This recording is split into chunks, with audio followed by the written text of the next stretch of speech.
been back. I've been back, but yeah. Back a lot? Yeah. I mean, I vaguely remember 20 years. Yeah. Wow.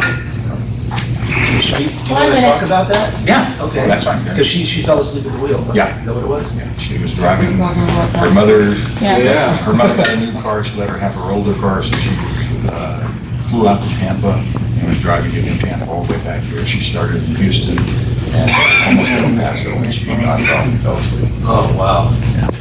Wow. Came as a surprise. I get a little phone call, is this Phil Constantine? Probably a little excited. And I don't expect people to call me at home who don't know who I am. Right. Real protective about the privacy of this CHP stuff.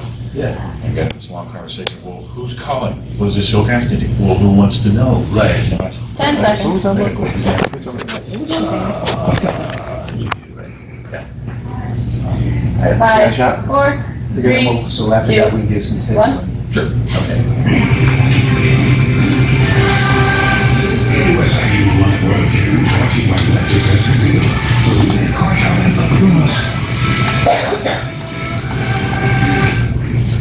Well, today is Distracted Driver Awareness Day, and here to tell us about the day and the significance of it, some of the symptoms of drowsy driving, is Phil Constantine. Phil, always, it's been so long, it's great to see you. Indeed, we used to work together a long time ago. Yes, we did, work together a long time ago, good time. Longer than either one of us wanted to know. Yeah, now, this is a day, it's so ironic because this day is Distracted Driver Awareness Day. Drowsy driver. Drowsy Driver Awareness Day. Yeah.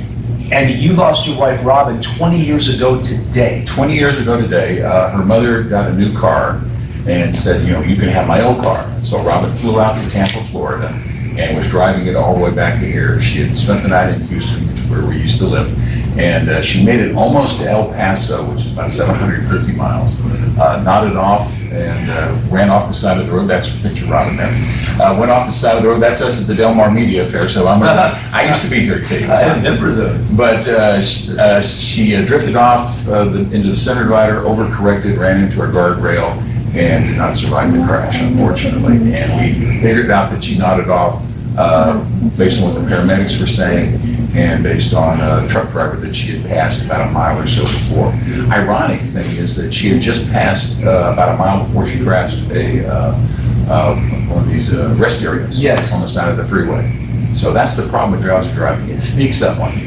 And almost everybody's had the experience where you nodded off or just suddenly realized, where am I? Right.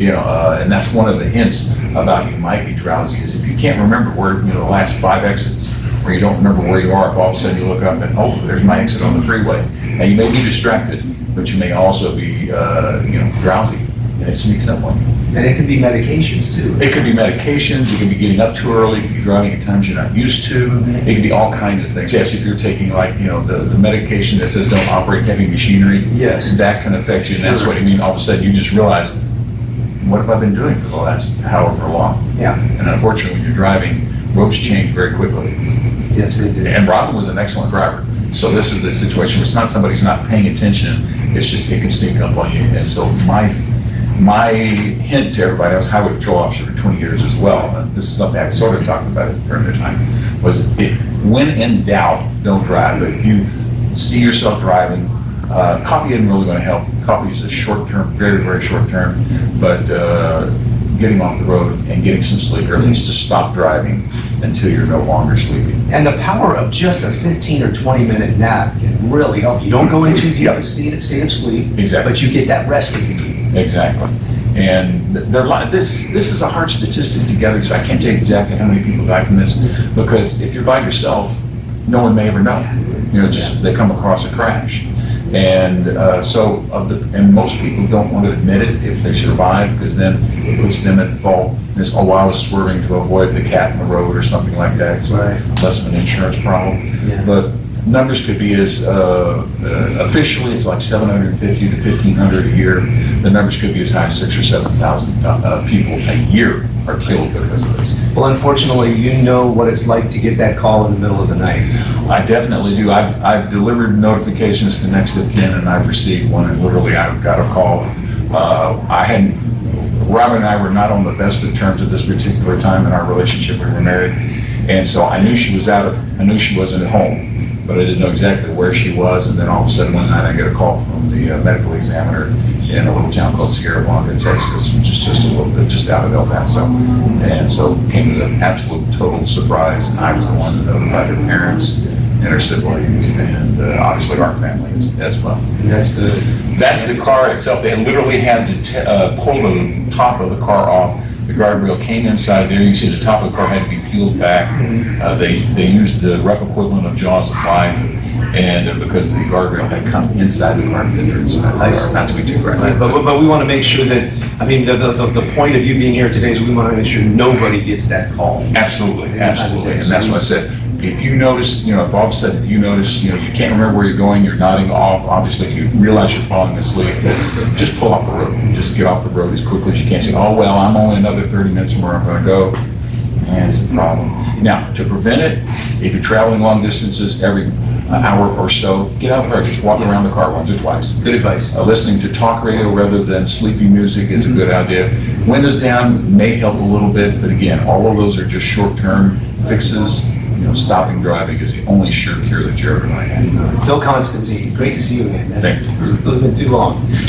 Okay, officials from both sides of the border met in Imperial Beach to discuss the ongoing issue of sewage pollution along the South Point Bay shorelines. Details from that meeting coming up. Plus, community leaders launching a Keep Kids Safe program. It's all in an effort to tackle our region's opioid crisis. We'll be checking in with Elizabeth Alvarez for more details when the Morning San Diego returns. Claire? Great, man, that was awesome. I didn't know you were such a good interview. What's the topic? I can talk about all kinds of Can I get a photo? It helps one person. Can I get a photo of you guys together? Sure.